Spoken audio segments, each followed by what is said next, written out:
Hey guys, welcome to another tutorial. Today I'm going to share with you how I edit to the beat in Final Cut Pro.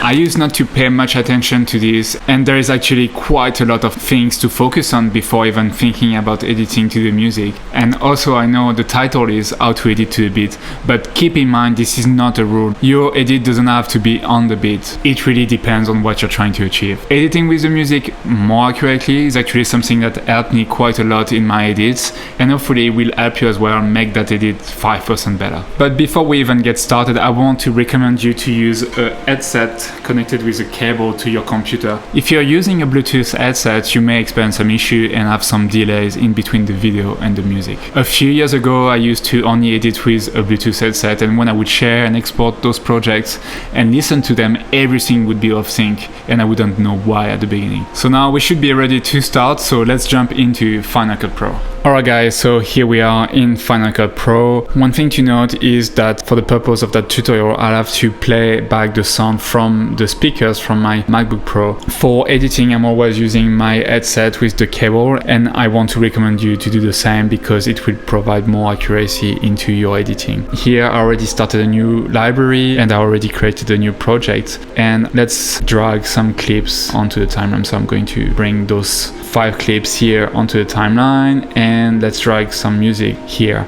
So I'm going to share 2 methods with you, and the first one is more so if you are in a rush and if you don't have too much time to edit and you want to go through it as quickly as possible. And the first thing I'm going to do actually is to make this bigger, obviously, and to cut the music here at the end because we won't need that. And I'm going to expand my timeline to the width of the screen. For that, you can either zoom in, go here and use the keys. What I like to do, and it's much faster, is use the shortcut Shift Z. It makes your timeline the width of your screen. The other thing I like to do is to organize my timeline per category. So the video here is in blue, music, usually my audio track, I would make sure it's in green. The other thing I'm going to do right away, those shots were filmed with my underwater housing, and I pretty much never use the audio from the underwater housing.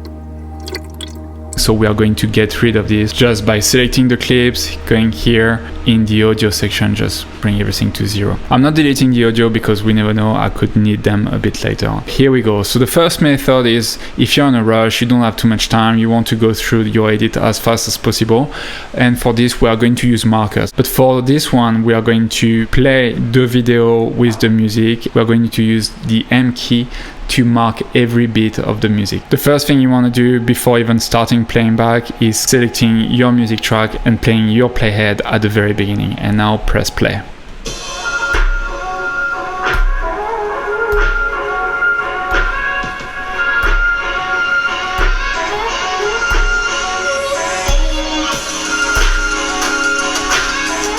So you get the example. I'm basically clicking the M key every time there is a beat. This puts a marker for me every time I click on the key. Now let's zoom in, and what I would usually do is go to every clip. You obviously would choose where you want to cut the clips, but I'm just going to make it short and just cut the clips on the beats. So just the timeline is snapping on those markers, and let's play it back just to have a look.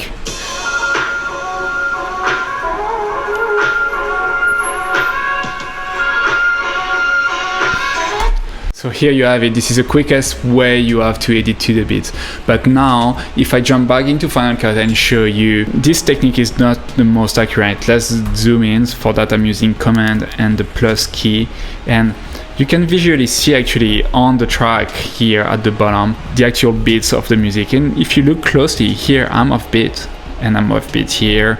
This is not exactly on a beat. So that will work in most cases, like if when you're not too fussed about your edit. But to make that edit just 5% better, I would suggest you go and edit right onto the beat. To elaborate a bit more on that method, you could go visually and add the beats manually. So for this, I would recommend first to click on that little icon on the side, and here you can either choose the far left clip display option.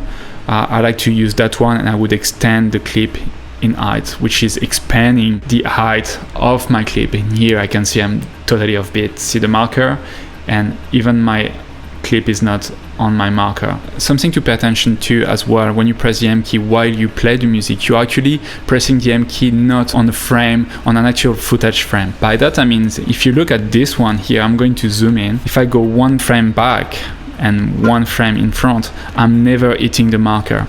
This is because Final Cut works in frames for the video. If I press the left or right arrow key, I can go only one frame at a time. However, the music can be adjusted on a much more accurate scale, which creates another issue, is that you will never be able to snap the timeline onto that marker. So let's start all over again and do it visually. Now I've cleared all the markers and we are going to do it visually. And as you can see, now that I've expanded my timeline, I can see where the beats are supposed to be. By using the arrow key, I can roughly align my markers to the beat. So I can now adjust my timeline, my clips to the length to be a bit more accurate on the beats. Here we go, they're all matching, and now I can play it back.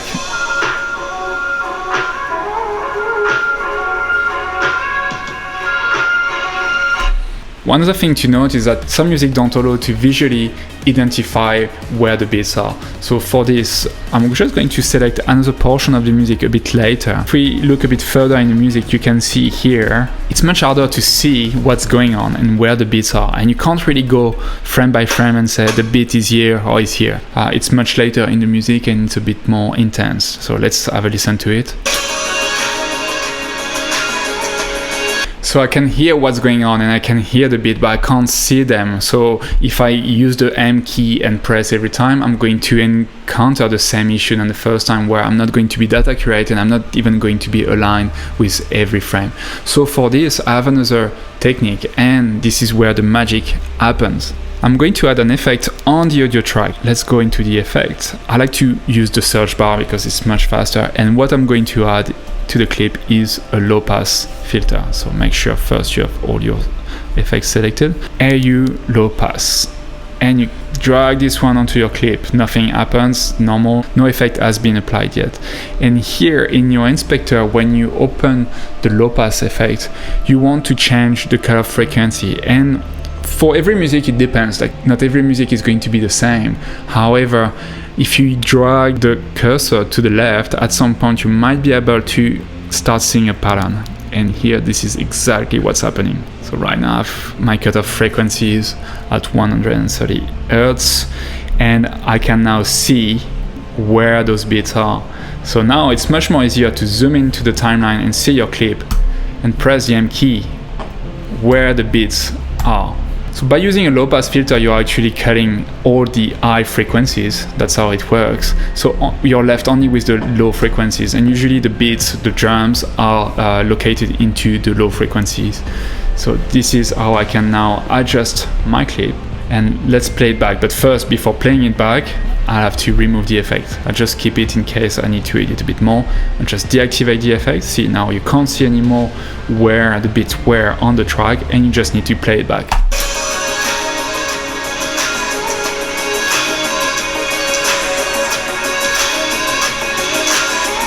Here we go, much better, right? So the low pass filter is one of the most efficient tricks. I've been using this for the past couple of years. Now you don't always want to cut on the beats, and you want to cut on other parts of the music. And you can use exactly the same method using a high pass filter. I'm going to open the high pass filter here.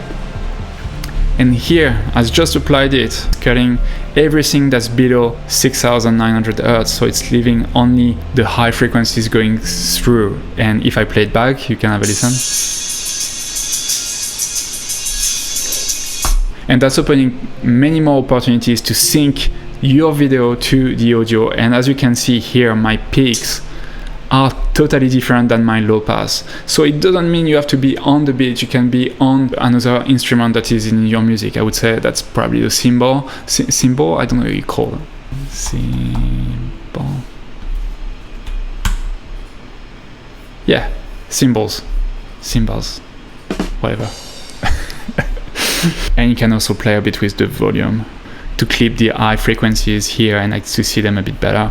And once you're done, adjust your clips, and now let's play it back.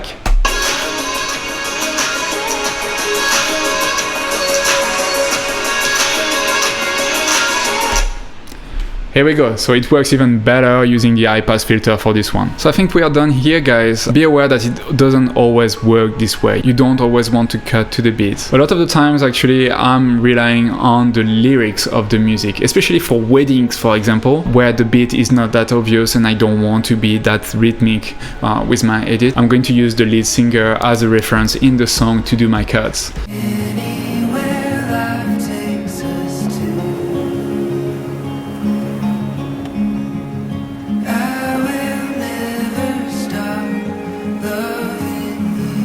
It could be as well the introduction of different instruments. It really depends on the music you are choosing, actually. Sometimes the song will be made only of beats, and then in that case you won't be able to decide which one to take. What I would recommend in that case is to find a cycle, a pattern of a repeating part of the music, and use that as your time frame and cut on these patterns. Anyway, you guys, give it a go, and when you do, hit me up on here or on socials. In the meantime, see ya.